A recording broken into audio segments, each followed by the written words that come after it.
do t'ju lë bonjak, do të kthehem te ju.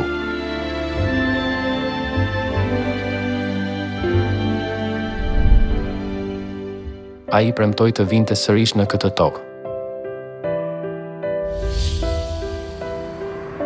Në dimrin e ftohtë të vitit 1918, ai erdhi në këtë tokë për herë të dytë, ashtu siç ishte premtuar.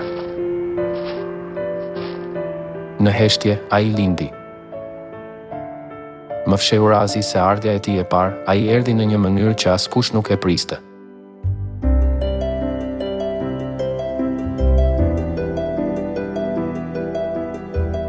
Ai u pagëzua në vitin 1948 në moshën 30 vjeç dhe filloi të mësonte përsëri atë që kishte mësuar më parë. Kush ha mishin tim dhe pi gjakun tim, ka jetë të përjetshme.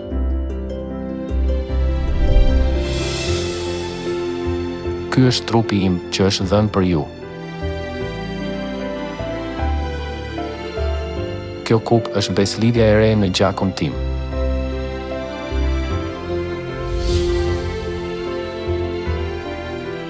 Ai bëri punime murature, një punë jashtëzakonisht e vështirë që la shenja të dhimbshme në duart dhe supet e tij.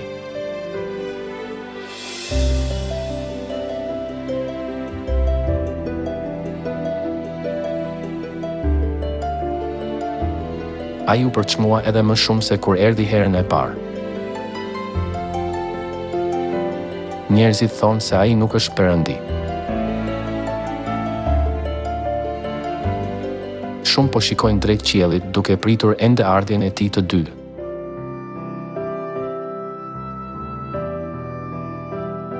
Megjithatë, meqense se ai është misteri i Perëndisë, askush nuk mund ta njohë atë me mençurinë e njeriu.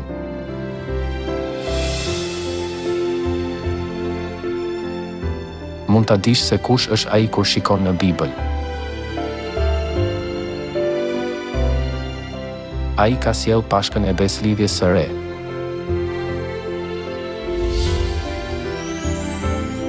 Zoti i ushtrive do t'u përgatisë tërë popujve mbi këtë mal një banket me gjellë të shijshme, me vera të vjetra, me gjellë të shijshme me shumë palc dhe me vera të vjetra dhe të zgjedhura.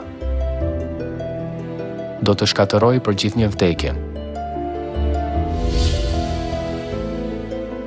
Atë ditë do të thuhet, ja, ky është Perëndia ynë, tek ai kemi shpresuar dhe ai do të na shpëtojë.